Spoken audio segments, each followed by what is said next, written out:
Capek menunggu, harus sabar. Sampai kapan lagi? Berapa lama lagi? Pertanyaan-pertanyaan yang sering mungkin kita dengar, bahkan mungkin saudara sering mengalami keadaan atau kondisi-kondisi yang demikian. Ya, berapa lama lagi Pak Pendeta saya harus nunggu jawaban doa? Aduh, harus seperti bagaimana sih sabarnya kita hidup jadi anak Tuhan, jadi orang percaya, atau kesetiaan yang seperti apa yang harus kita aplikasikan dalam hidup kita sebagai orang-orang percaya. Nah, dalam kehidupan kita sebagai anak-anak Tuhan, yang namanya menanti, ya tentunya mungkin ya bagi semua orang menanti itu adalah pekerjaan yang sangat boring atau membosankan mungkin. Tapi bagi anak-anak Tuhan, bagi kita semua orang-orang percaya, justru ya di dalam menanti, di dalam kesetiaan kita mengiring Tuhan Yesus, ada bonusnya, ada berkatnya yang luar biasa buat saudara dan saya. Nah, saya percaya kita semua pasti ingin tahu apa yang firman Tuhan katakan untuk memperlengkapi hidup kita. Apa sih rahasianya supaya kita tetap kuat berjalan bersama dengan Tuhan Yesus di tengah-tengah masa yang tidak menentu, di tengah-tengah pandemi, di tengah-tengah kesulitan, kesesakan yang mungkin kita lihat hari-hari ini. Oke, jangan kemana-mana, tetap bersama-sama dengan kami. Shalom, kembali lagi bersama-sama di dalam Renungan Rohani Aku Percaya.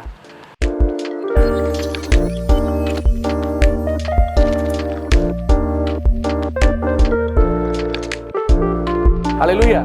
Dan hari ini saya sangat tertarik untuk memberi kekuatan bagi kita semua.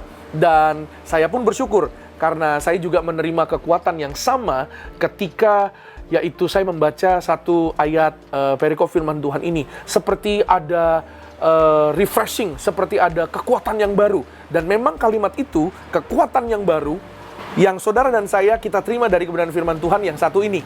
Firman Tuhan dalam Yesaya pasalnya yang ke-40. Ayatnya yang ke-31. Demikian bunyi firman Tuhan. Tetapi orang-orang yang menanti-nantikan Tuhan mendapatkan kekuatan baru. Yes. Yuk, sama-sama bilang sama saya, ada kekuatan baru. Amin. Ada kekuatan baru. Kita lanjut. Mereka seumpama Raja Wali yang naik terbang dengan kekuatan sayapnya. Mereka berlari dan tidak menjadi lesu. Mereka berjalan dan tidak menjadi lelah. Nah, ini kan aneh. Iya kan, lari tapi kok nggak jadi lesu, ya, dan juga berjalan tidak menjadi lelah. Lelah itu artinya capek atau letih, ya. Mana ada sih orang yang berjalan tapi nggak capek? Semua orang ya kalau disuruh berjalan, apalagi kalau kita berjalan dalam jarak tempuh yang cukup jauh, ya misalnya, pasti capek, ya. Walaupun mungkin kita juga sedang berolahraga, pasti ada capeknya. Tapi firman Tuhan hari ini berjanji buat saudara dan saya. Kita seumpama Raja Wali yang terbang tinggi dengan kekuatan sayapnya, berlari nggak jadi lesu, nggak lemah. Ya, semua orang rata-rata kalau lari, kalau jalan, ya dengan jarak tempuh yang jauh, pasti akan capek, pasti akan lesu, pasti akan lemah. Tapi ini luar biasa, hanya di dalam Tuhan, saudara dan saya akan menerima kekuatan yang baru. Jadi, bagaimana kita menerima kekuatan baru? Alkitab katakan, orang-orang yang menanti-nantikan Tuhan. Ya, sekali lagi, orang-orang yang menanti-nantikan Tuhan. Ya, Pak Pendeta, aduh, menantikan capek, menantikan harus butuh kesabaran dan lain-lain. Di sini dikatakan menanti-nantikan Tuhan, artinya apa? Artinya orang yang setia mengiring Tuhan Yesus. Orang yang masuk di dalam hadirat Tuhan, senantiasa, setiap hari, punya hubungan yang good relationship dengan Tuhan. Justru kelihatan dari mata manusia sepertinya capek. Karena apa? Ya mungkin kita bangun hubungan sama Tuhan, kita harus berdoa, kita menyembah Tuhan.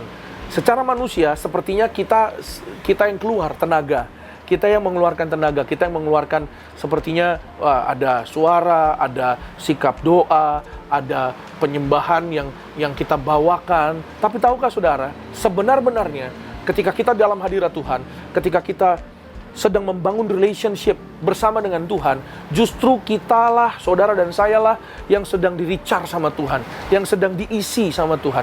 Itu sebabnya orang-orang yang menanti-nantikan Tuhan, orang-orang yang demikian, itu justru ada kekuatan baru. Justru ketika saudara dan saya selesai berdoa, bukan hanya doa yang biasa ya, tapi saya percaya doa yang bersungguh-sungguh dengan mengambil waktu, dengan kesungguhan hati kita, dengan hancur hati, dengan air mata, justru orang-orang yang demikian, saudara, mari alami bersama dengan Tuhan. Ya, selesai berdoa, saudara dan saya akan menerima kekuatan yang baru. Selesai menyembah Tuhan, saudara dan saya akan menerima kekuatan yang baru. Kenapa begitu penting kekuatan baru bagi saudara dan saya? Di waktu-waktu di akhir zaman ini, saudara dan saya kita membutuhkan kekuatan dari Tuhan. Karena apa? Karena kita tidak pernah tahu apa yang akan terjadi dalam hidup ini. Itu sebabnya kekuatan dari Tuhanlah yang pastinya akan membuat saudara dan saya berdiri teguh, tetap kuat sampai selama-lamanya, sampai suatu hari kita diundang untuk berjumpa dengan Tuhan Yesus, pesta kekal di dalam kerajaan sorga. Alamilah Tuhan dan majulah terus bersama dengan Tuhan Yesus. Nantikanlah Dia dengan sabar, dengan setia. Kau dan aku akan menerima kekuatan yang baru setiap hari. Jadilah kuat, tetaplah percaya, jadilah setia. Tuhan Yesus memberkati. Shalom.